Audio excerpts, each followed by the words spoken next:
They called it the Spring Garden, a name so soft, so harmless, that it hid the wickedness rooted deep inside. For outsiders, it was just a flower garden on the outskirts of a forgotten Korean village. But for the villagers who lived in its shadow, the Spring Garden was a place of silence, fear, and forbidden memory.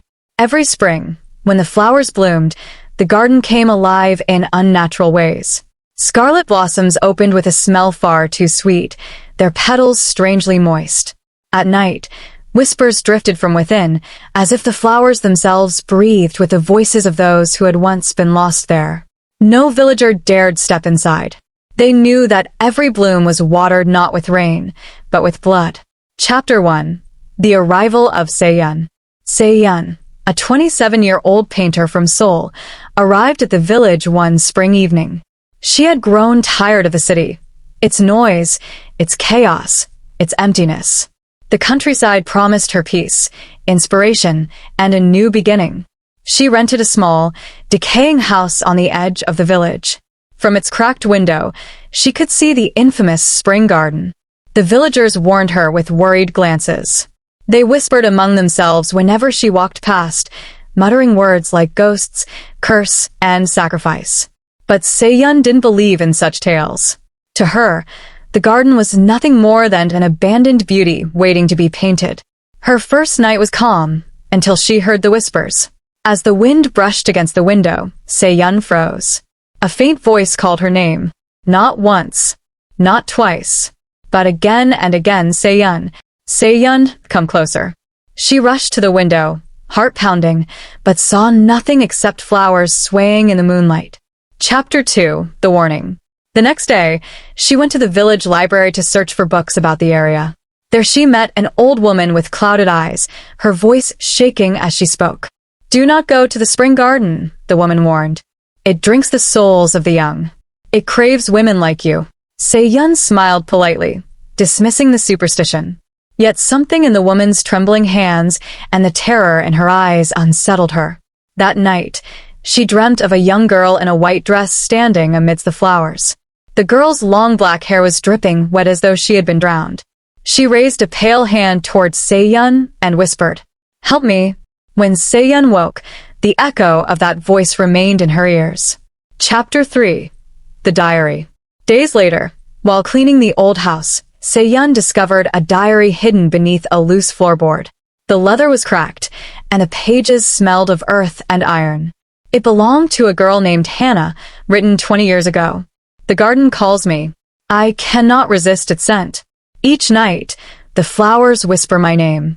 They promise me eternal beauty, eternal peace. But I fear what they truly want is my soul.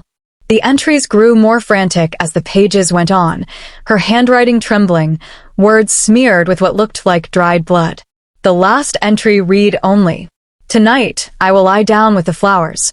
If anyone finds this, forgive me." Beneath the words, there was a dark red stain. Chapter 4. First Encounter. One evening, curiosity defeated fear. Se-Yeon took her sketchbook and entered the garden. The flowers were larger than she imagined, their petals glistening under the moonlight like wet flesh. Their fragrance was intoxicating, pulling her deeper into the garden. Then she saw her, the girl from her dream. Hannah, in the same white dress, her pale face glowing faintly in the dark. "Help me," Hannah whispered again, her lips trembling, her eyes filled with endless sorrow. Se-Yeon stepped forward instinctively, reaching out her hand. But before she could touch the girl, the ground shifted beneath her. Dark, twisted vines erupted from the soil, their thorny hands clutching at her ankles. She screamed and stumbled back, barely escaping the garden. Her legs bore scratches that bled in strange patterns, as if the vines had carved symbols into her flesh. Chapter 5. The Priest's Truth.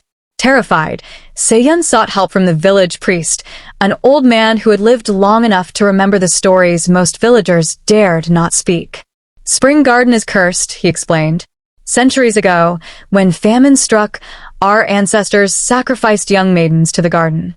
They believed their blood would bring rain, that their souls would nourish the land. The spirits of those girls became trapped in the blossoms.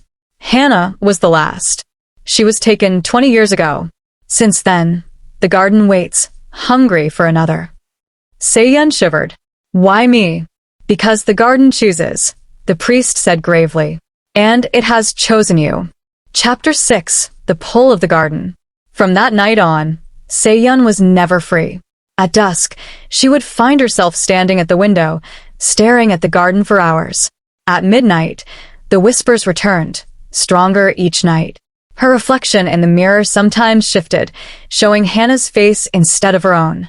Her hands shook when she painted, but every canvas ended the same, a white-dressed girl standing in a field of bleeding flowers. No matter how hard she tried to fight it, the garden pulled her closer. Chapter 7. Possession. One stormy night, Se-Yeon burned Hannah's diary in desperation. But the next morning, it lay intact on her bed, a new line written in crimson ink. You are next. Her body began to change. Her skin grew pale, her lips dry, and her dreams drenched her in endless rain and soil. The garden no longer waited for her. It lived inside her.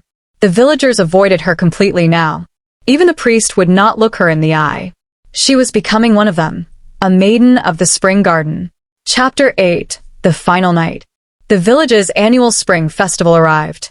While the villagers danced and sang far from the cursed ground, Se-Yeon found herself walking toward the garden as though under a spell.